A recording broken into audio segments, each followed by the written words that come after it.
In my opinion, it's just forming personal connections with people. I think people don't do that enough. The first few minutes of every meeting should be getting to know the person. Business moves so much more smoothly when you have a personal connection with someone.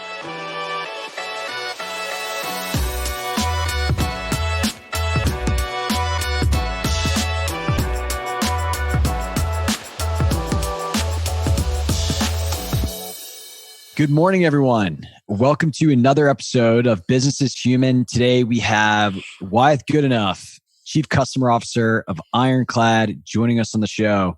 Wyeth, what is going on, man? Not a lot. Well, actually, there is a lot. It's end of our fiscal year coming up in a few days here. So there's a lot going on. But thanks for having me. Really excited about joining you guys. Yeah. You got to love the Salesforce fiscal year that so many companies have adopted, finishing in January. I've always been very jealous of that. It seems like it's probably better for the holiday schedule. I agree. I can't imagine trying to close the year now for the holidays. I think it's nicer to employees to allow them to have that extra month. And I think the off cycle probably, I'm sure Mark was pretty, put a lot of thought into that decision. So I definitely like it. Yeah, definitely. I definitely want to talk a little bit about, some of the things you learned, quote unquote, growing up at Salesforce, as so many amazing executives and leaders in the SaaS industry have. But I think one topic that we talked a little bit about in our planning that I think is interesting, you made the comment, I got 16 Zooms, and I feel exactly the same. I look at my calendar and it's just a giant, bluish color, between the hours that I wake up with these little white, paper thin spaces. And I find that in those scenarios, it's really, really tough to have that kind of dedicated thinking and creativity and innovation space in customer facing roles and frankly in leadership roles where your job is people. Is managing people. And so how are you able to make sure that you're continuing to be creative, innovative, working on the business, if you will, if not not in the business with your people amongst such a busy schedule? I think we all struggle with this. Yeah, this is the struggle. And I think COVID has made it even worse because, as much as we all hate commuting's kind of good thinking time sometimes. And now totally. I roll out of bed, play with my kids, get online. And like you said, my average day is 16, 30-minute Zooms back to back to back to back to back. I'm actually trying to do fewer Zooms now. I'm trying to do more calls, just go walk around the neighborhood and do a call. Love that. But for me, I need my outlet and my time to think is when I get outside and go run, just me time. And I think it's fascinating when you do something that you can kind of totally detach what your mind does. I think it's pretty powerful. For me, I don't go make a plan to think about something when I go for a run. I just go for a run. And I often come back with all these dots having been connected. And, I think you mentioned that happens for you when you go to the gym, other people when they write or read or whatever it happens to be. But my outlet is running. And if I don't run, I feel like I'm just less healthy, but two, I feel like my mind doesn't quite work right. And that's kind of my outlet to get that creative thinking going. Yeah. I think, we had a great conversation with Godard Abel, the CEO of G2, the software review site. And we talked a lot about how just in these moments of quietness is where a lot of amazing ideas, thoughts arise. For me, I call it thoughtless awareness. And it's just imperative that you make time. You find an activity that allows you to get to that place. Yeah. And I think that one thing that's an input to that is data points. And that's one thing I encourage, as a leader or manager, is encourage people to just get a lot of data points. And I think data points within companies often come from just spending time with different types of customers. And so I always encourage people, spend as much time as you can with customers, because then you truly understand the pain point. And then once you get all those data points in your, kind of brain and your database, then as you go for your run or you go to the gym or you do those things, you have those data points to kind of draw upon and connect dots and generate insights. So yeah, I think it's about getting the time away and then also providing kind of the data to make good decisions and be able to generate those insights and be innovative. Yeah, I find that to be really important internally as well, where someone will have a strong point of view on something. And, once upon a time, I for sure kind of took that as at face value, often not doing my own fact finding missions to get other people's perspective to really have a holistic understanding of a certain situation. And that for me has been a big kind of a lesson of growth. Do you ever read any Ray Dalio, or do you know who that is? It's funny. Yes, we actually did a Ray Dalio training when I was at Salesforce under this guy that I worked for named Ryan Ate, who's just a brilliant leader over at Salesforce. And we did a training on he has some new assessment thing out, I think, that we did that test. And I think all the execs at Salesforce did it. Anyway, it was really interesting. I haven't read any of his books. I've read some of the stuff he's put out.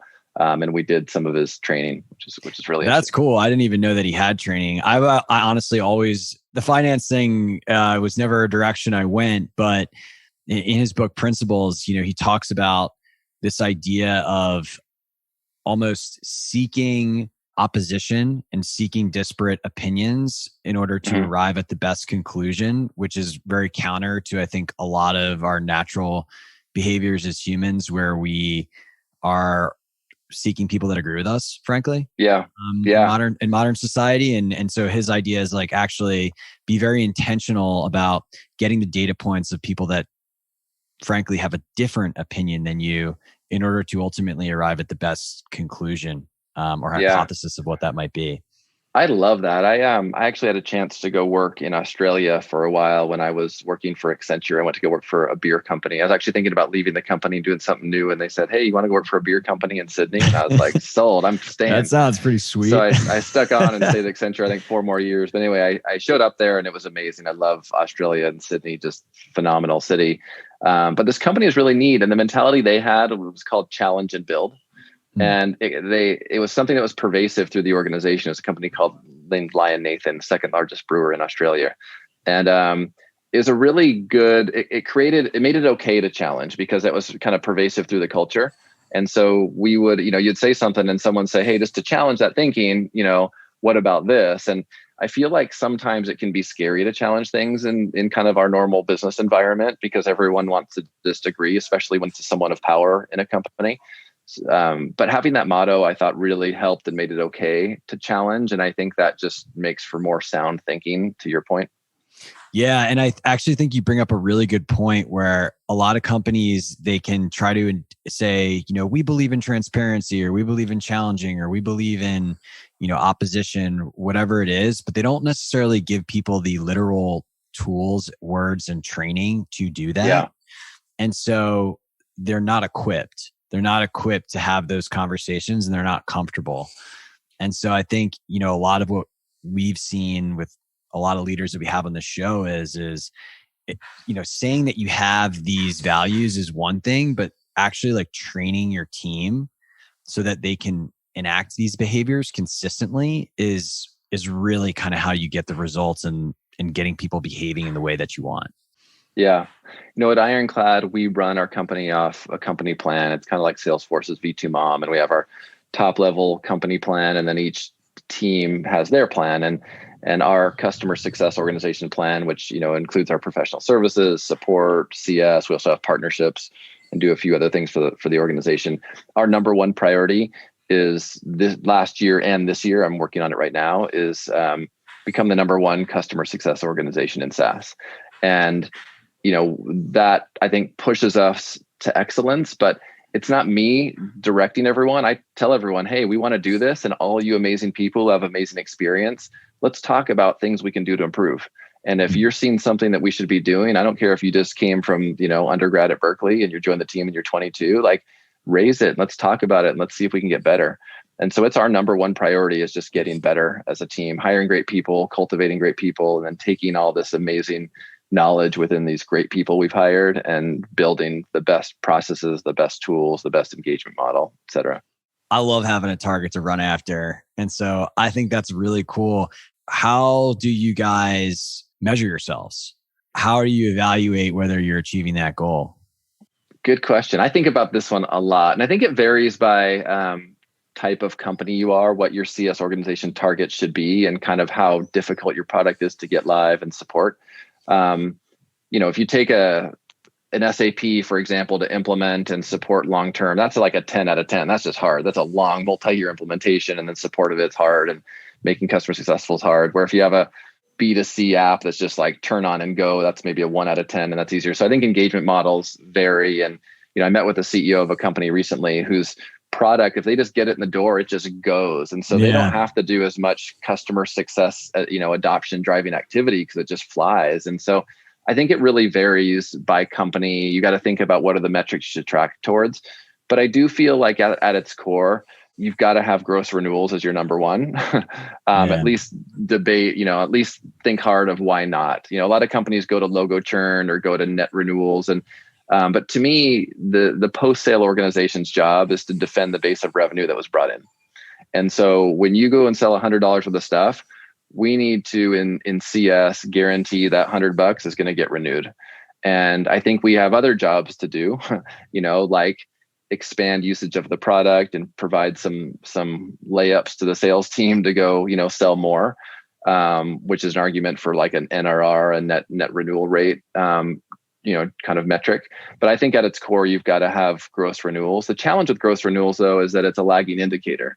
Right? You sign up a customer and they may sign a couple-year deal, and then they're like, sorry, not renewing 2 years later. And you're like, oh man, what just happened? So you got to have metrics that help you along the way understand the journey they're on. And are they, ultimately people talk about adopting the product, but I think about business value. If, I can't tell you how many times at Salesforce, customers would come to me and say, we're just not getting the value. And I'd say, well, geez, your adoption's through the roof. We got 98% login rates from all your sales team. Yeah, that's because they get paid out of the system, but they're not getting value from it. And so it's really understanding where the value comes from, and then being able to track that through the journey, because adoption isn't really the only metric, for determining whether the customer is going to renew. I think that is such an important point. And one of the things that I'm curious to get your perspective on, we talked kind of about like scaled segments. So in a high touch customer success model where you have an AM who's able to have a QBR and understand things like the strategic objectives of a business, to get the qualitative information to understand how a customer perceives value, right? Because a lot of times my definition and goals will be different than another person's definition and goals, et cetera. But how have you tried to understand that value equation in a more scaled segment? Great question. That's hard. I think we're actually doing it quite well right now at Ironclad, and it's because we've made some recent changes to our engagement model. We used to just treat every customer really the same and just all hands on deck across the board. And we've got customers who are 100 people, total company size, up to like 40, 50, 60,000. We've got, Fortune 500s. And so, but we were just all hands on deck always. And I think in these early days of growth, you just can't lose customers. You got to make sure they're successful.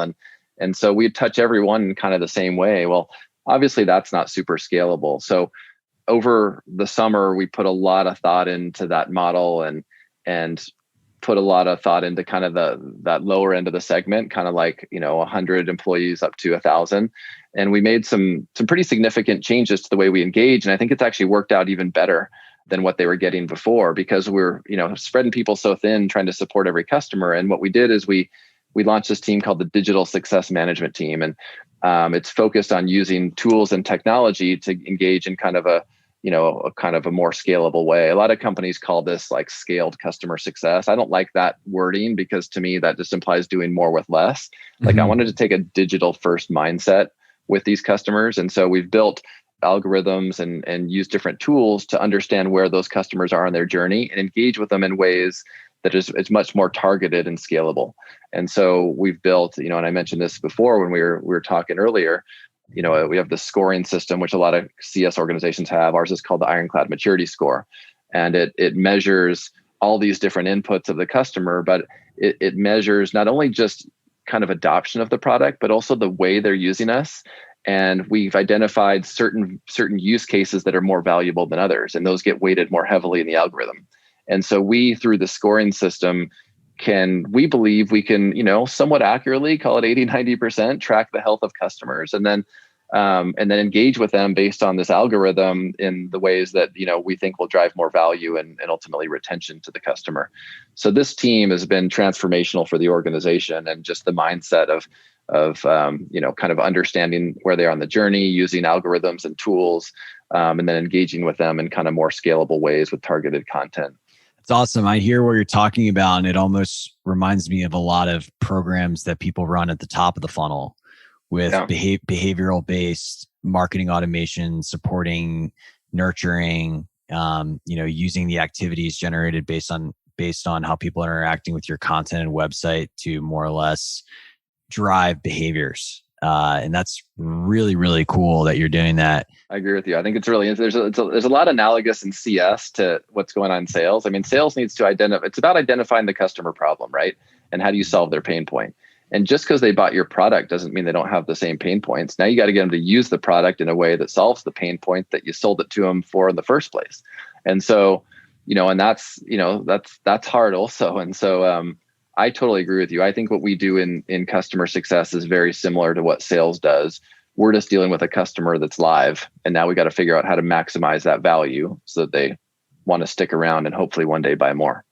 Absolutely. And I think, I've seen customer success, the function, evolve to a combination of art and science, right? What you guys have built with the algorithms, looking at behavior, engaging people appropriately, that's kind of more of the science part. And then the qualitative conversations that you're having, the helping on people understand the goals of the business, that's the art part. And I think when I talk to CEOs, one of the most common topics that comes up is, how do you think about predicting retention? Because for a lot of companies, the net retention is like a huge part of how companies grow these days, with the try before you buy, land and expand. I mean, it is becoming, in many instances, the biggest growth lever for a business.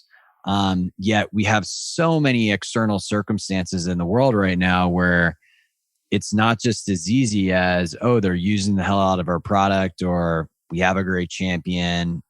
And so how are you trying to predict that in your business today?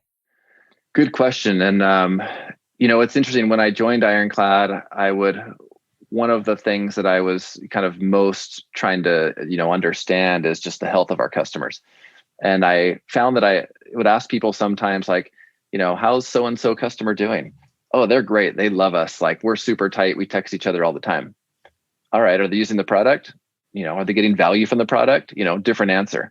And then we'd even lose some of those. And they're like, oh, sorry, they churned, but man, we had a great relationship with them. And so it goes far beyond that, obviously. And I think we talked about this before, but it's about ultimately adding business value. So how do you understand if you're adding business value to the customer? And, I think this algorithm that I mentioned before helps.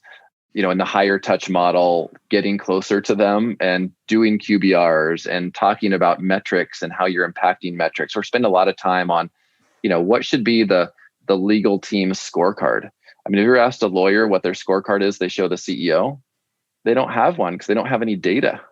And so we're helping, legal teams become more modern and start to track the things that actually impact the business. And we believe we can really help them. And if we help them understand what's going to move the needle for them organizationally, faster contracts, more insights, de-risking the organization, all those things, put it in a scorecard and measure it. And now you can go to the CEO as a general counsel and say, or a head of sales who's trying to contract faster and say, man, our NDAs used to take us 18 days. Now they're taking 6 with Ironclad. Our deals are going faster.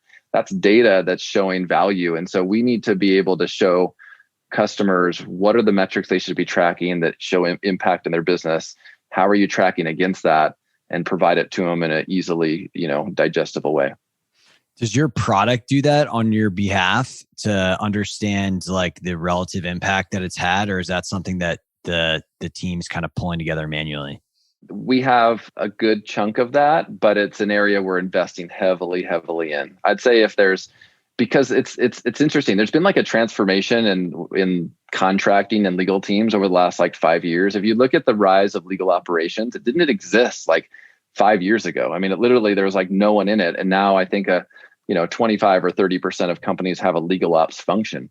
And, you didn't really need it before, because what are you going to do? Track how many back and forths happen over, email and Gmail of a contract? You didn't have any data.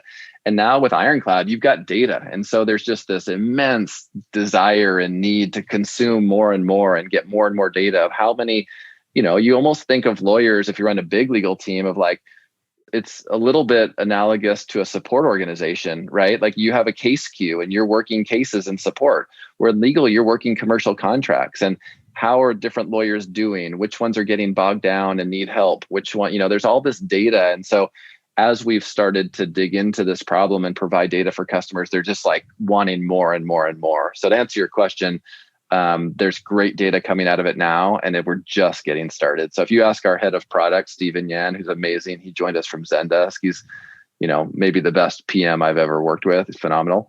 What's our number one ask from customers right now? It's more data and better reporting and all that, because the data is just so rich.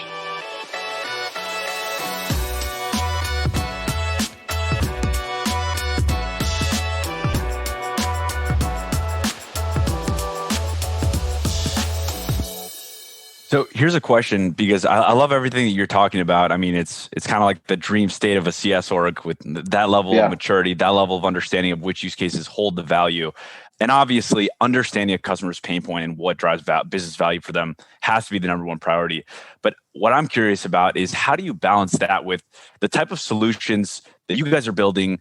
You guys are kind of like seeing where the puck is headed, right? Like in some ways, you guys understand some things are going to be needs or drive a ton of value for a lawyer 2-3 years from now and are a huge priority for the organization. But maybe on the onset of that launch or the onset of that, the adoption is weak or the business value isn't as clear.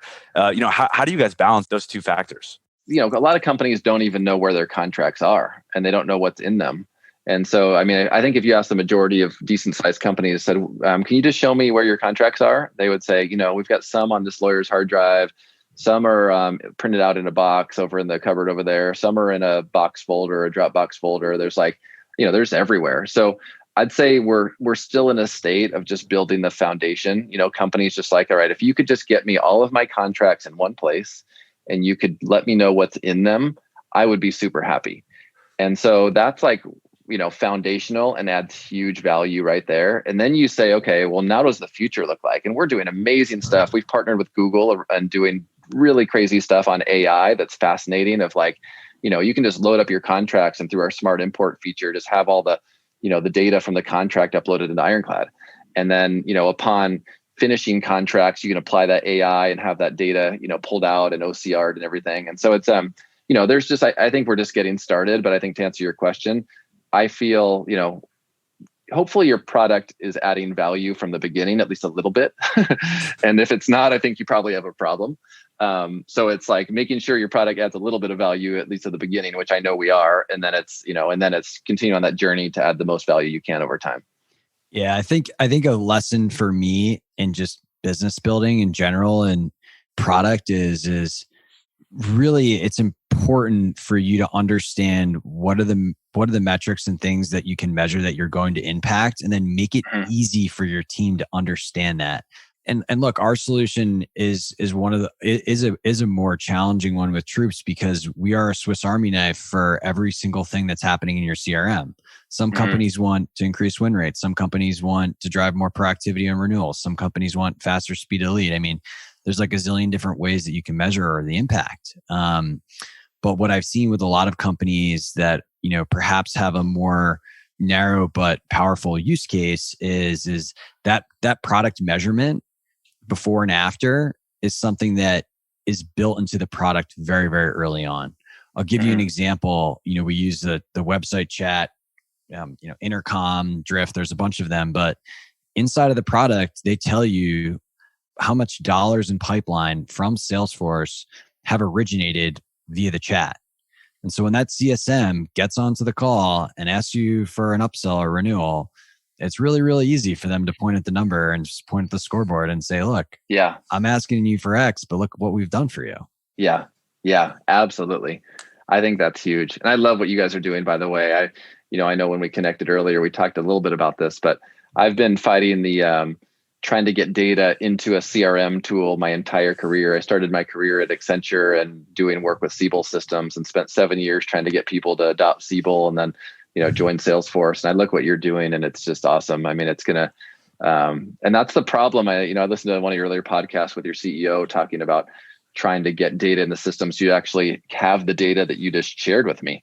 And it's really hard to get salespeople to finish their day and then go load a bunch of data in the system. So totally agree with you. And I think what you all are doing here at Troops is something that's just instrumental to actually getting to be able to provide that level of detail and data. Wyeth, you're making me blush big time right now. But seriously, thank you. And I think just thinking about the churn and retention things that a lot of people are curious about, I know I'll quote our CRO on this, that forecasting, whether it's new business or existing business, it's not a multiple choice test, it's an essay test. And what that means is that it's not just are people using the product, or even having like the implicit value that we believe they're getting from looking at data. But it's, a lot of times qualitative information around that's qualitative in nature, that needs to get documented by a human in the CRM. And it's like, are we going to close the deal? It's not, did somebody fill out a field, or what's a stage, or what's a close date, or whatever. It's, hey, what are they trying to do? And based on our last conversation, are we helping them? Do we have a champion? Is that person engaged? All of these things, it's a million factors. And so I do think that last mile problem for customer relationships is the qualitative problem. Nowadays, everything is so integrated and there's so much data exhaust from everywhere. The part that's missing is the human part. Unfortunately, we can't think things into databases yet. So how do we make it as easy as possible to reduce friction, to extract that information from our people in a way that isn't burdensome? That is fundamentally what we're trying to do. And that's huge. It's like, and kind of that podcast with your CEO, you're saying too bad we can't have like a C3PO just following you around capturing data. And that's the dream state. I would love that. In the interim though, you need good processes, and you need to kind of force it. And what we do at Ironclad, which I think we have pretty good processes around forecasting churn, is we look at it in 3 stages. So stage 1 is kind of the implementation or deployment phase. Stage 2 is the adopt phase, and stage 3 is the renewal phase. And we have very clear processes in each phase, and we have kind of exit criteria of each. And so when you're in the deploy phase, we run thorough processes around tracking the health of that deployment. So I could tell you at any given time, we've probably got 50 to 60 live deployments, and I can tell you which ones are red, yellow, green. And we run a weekly meeting to understand the health of every deployment. And to your point on qualitative stuff, we have critical success factors of what are the critical success factors of a deployment. You need a sponsor, you need a program driver, you need clear metrics of success, all these things. And if you violate any of those, you turn red. And then we talk about how we're going to fix it. And so I always know what % of our implementations are red, yellow, green. And then you go to the adopt phase, which is now, okay, they're live, they're using the product, they're using it in a valuable way. And we similarly have, kind of at-risk meetings around that. It's a weekly meeting, it actually starts in 10 minutes, but I can be late to it today, where we talk about every customer and how healthy they are, or we talk about the ones that are at risk. And we have criteria for them being at risk. And then we talk about them, we build action plans. And then similarly, then come renewal time, we've been following them the whole journey. So come renewal time, there shouldn't be any surprises. It's very rare that we have a surprise that someone churns. M&A, financial distress, that stuff always comes up. That's going to be in your corporate segment, whatever. For us, it's like 5% just kind of go away because of those 2 things. But it's very rare that we lose a customer unexpectedly. It's almost never that it's like a healthy customer that's been on this journey with us just says we're up and leaving. It just doesn't happen. It's very rare. And so I think it's the processes you would put in place, and then the processes force the adoption of the tool. And the easier you can make it on those people, with products like Troops, I think, it just makes them so happy because people hate entering data into the system.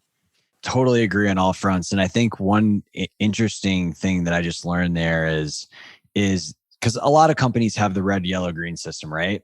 But they have it 90 days before renewal.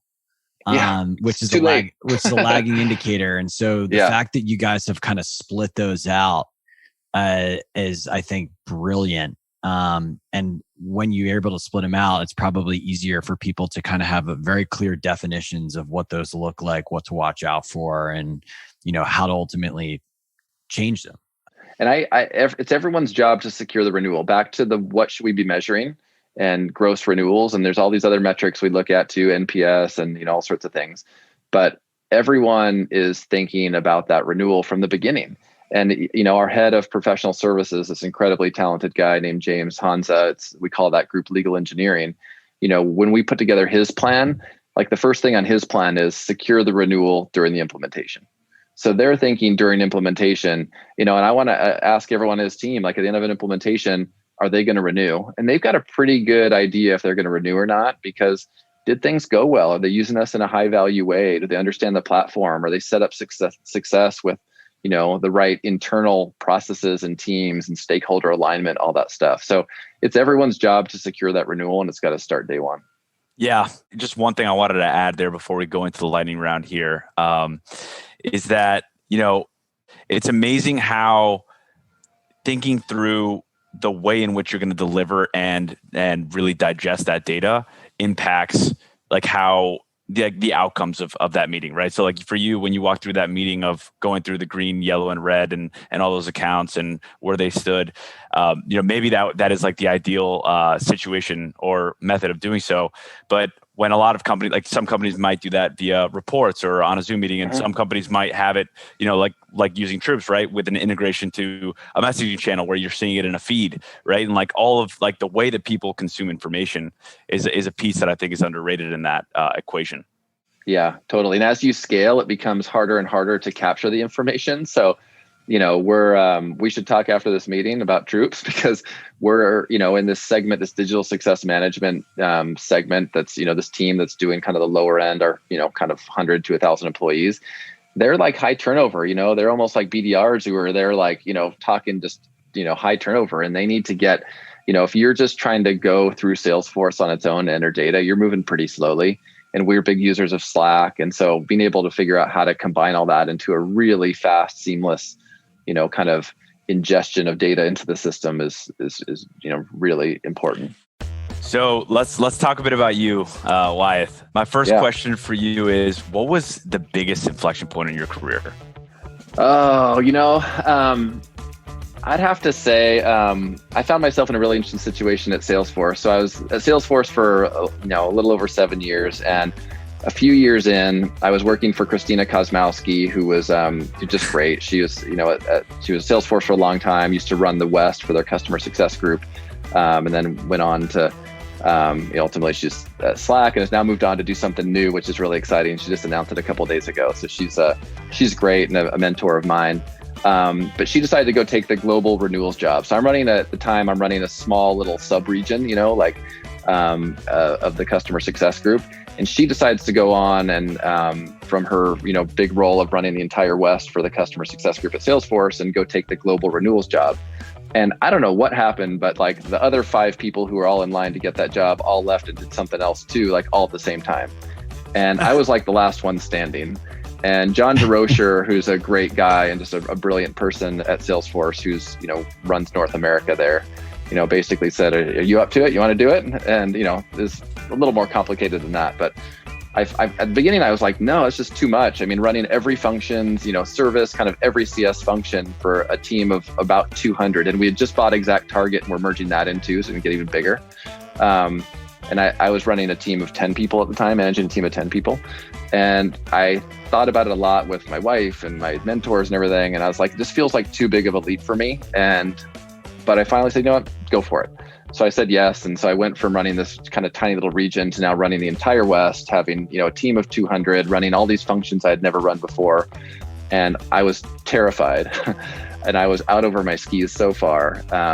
But it was such a growing moment. I mean, I didn't sleep for weeks because I'd lay in bed panicking about all the meetings I was going to have the next day and how I was going to manage through it. But it just really, being out over your skis that far, it can be really good and a great growing moment. And so for me, that was no question the biggest kind of growth moment for me in my career.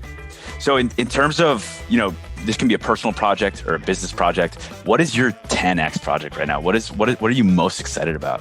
It's what we touched on earlier, this understanding how to serve your segments in ways that are kind of more segment appropriate and allow the company to scale. And so this digital success management team we launched about 6 months ago is just having a huge impact on the company. Customers are wildly successful on it, and it's so much more efficient.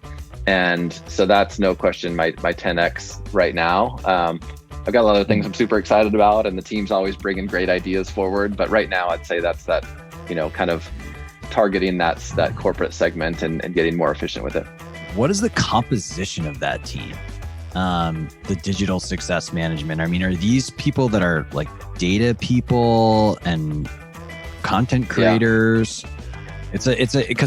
Honestly, it's a function I haven't heard a lot of companies do.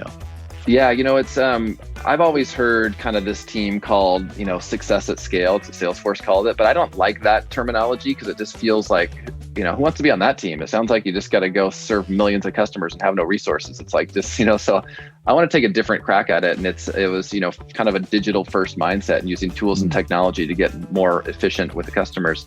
So the mix of kind of what they do, first of all, is they do deployments. They do the full life cycle. So they do the deployments and then the ongoing success management of the customer. So it's all contained within one team. And it's a mix of people who can do professional services and get them up and running. And then also, we break it into kind of what we call activate and adopt.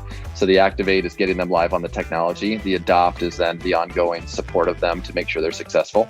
And so you get a mix of kind of CSMs and pro serve people on the team. And then we have basically a data scientist type person supporting them, who's doing all sorts of analysis on trends and where customers are succeeding and failing. And then we target them. They're closely aligned with what we're soon going to call launch. So, an Ironclad Academy, but it's a customer enablement team to go out and create videos and content and one-to-many events that allow us to target them and then go do these, kind of reach outs in a more scalable way.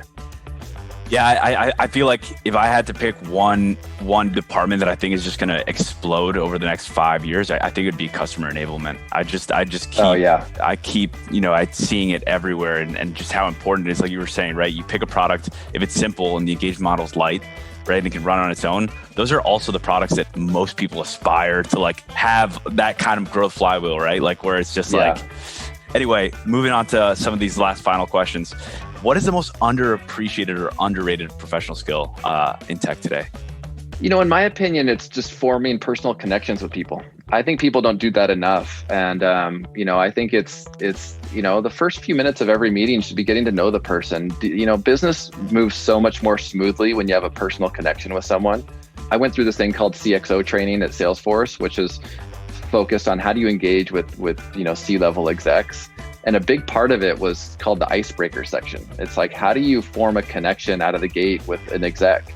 And it was great training. And, frankly, I think undervalued or just underused. It's like, spend a couple minutes just getting to know people when you meet with them for the first time. It makes business move a lot more smoothly. What are people not talking about that they should be talking about right now, Wyeth? I just bringing it back to the business world, which feels boring because I think you asked such a great question and there's all these crazy things going on politically and globally and everything, but that's like a 2-hour podcast right there. So sticking to just kind of my function, I just think that CS is a function that's going to continue to explode. It's pretty new when you think about it. It's like, it's call it 10, 15 years old or something like that. And I think that only really SaaS businesses think through the lens of customer success, but everyone should think that way, regardless of what kind of industry you're in. I mean, just think if you're Nike, right? And someone bought your shoes and you had visibility into their happiness of that usage of your shoe, and everyone's trying to get the customer to renew, right? Even if it's a Nike shoe, you want them to say, that shoe was awesome, I'm buying that again. And so the things we're doing in customer success in the SaaS world, I think are so transferable to other, business models and industries and products. And I think that it's going to catch on and you're going to start seeing customer success across, John Deere. Like, do you like your tractor? John Deere sells it. And do they ever hear from you again? I don't know. I don't think they're thinking that way. So I think just this mindset that we have in customer success is something that's really transferable. And my guess is in 10 years, you start to see it everywhere.